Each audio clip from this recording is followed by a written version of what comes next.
Before the 19th Amendment, married women had no separate legal identity from that of her husband. Women could not vote, serve on juries, or hold public office.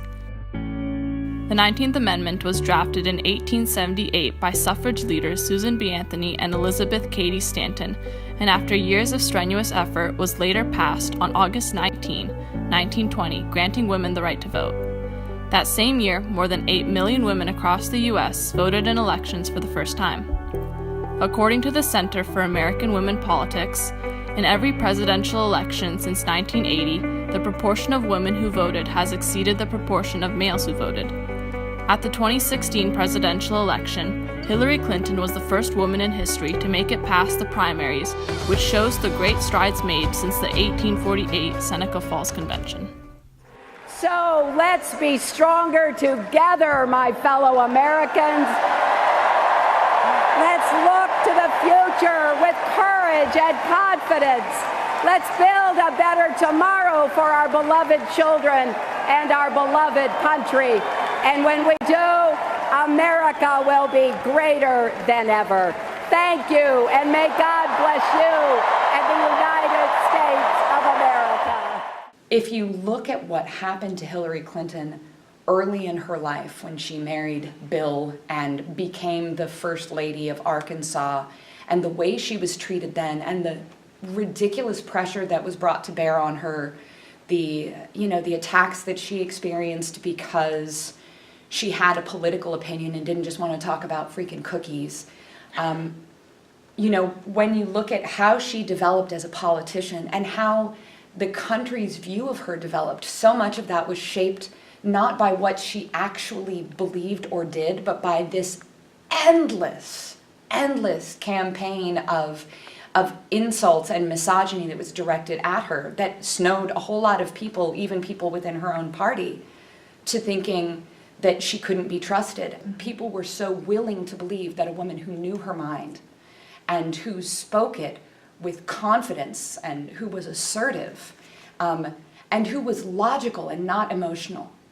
Because Hillary Clinton is really just a very logical, controlled person who uses information much more than emotion.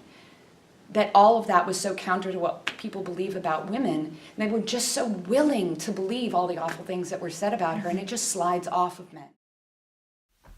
The prejudice towards women and their ability to gain a position of power is further echoed in Congress, the Supreme Court, and other political branches. And the Center for American Women in Politics has some numbers about how many women there currently are in public office. It says totally, it breaks it down on the federal side. The federal executive, there are 7 people in cabinet and cabinet level positions, 7 women. On the U.S. Supreme Court, there are 3 justices who are women. And in Congress, there's 105 out of 535 seats, 21 in the Senate and 84 in the House. Looking at current day statistics, it is clear that the gender ratio in politics does not reflect the reality of our population. Men and women are very different. That's undeniable, but I think it's very important that because of the fact that they are very different, to get different perspectives.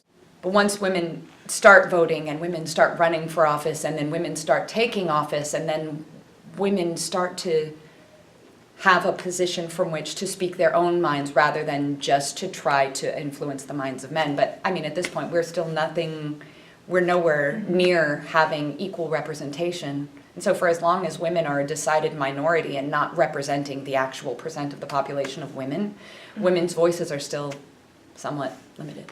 I think one very important point, men and women, of course, are equally capable of serving at every level of governance.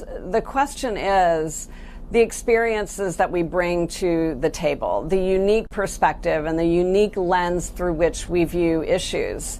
Women have different experiences than men do, and we are the ones who are going to fight through that lens for the things that we know are important to lift up and make opportunity available to every woman in this country. The passing of the 19th Amendment opened the door for women in politics.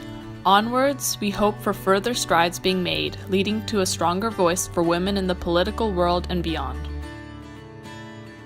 voting is a kind of activism, but there's more to do. And one of the things that we see year after year and generation after generation is waiting for other people to fix things is not the way things get fixed. So if we want a better world, it's up to us to do something about it. And young people especially, I think, because they're young, have felt powerless and have felt like they don't have much opportunity to influence the world. But you do. But it's up to you to take advantage of those opportunities.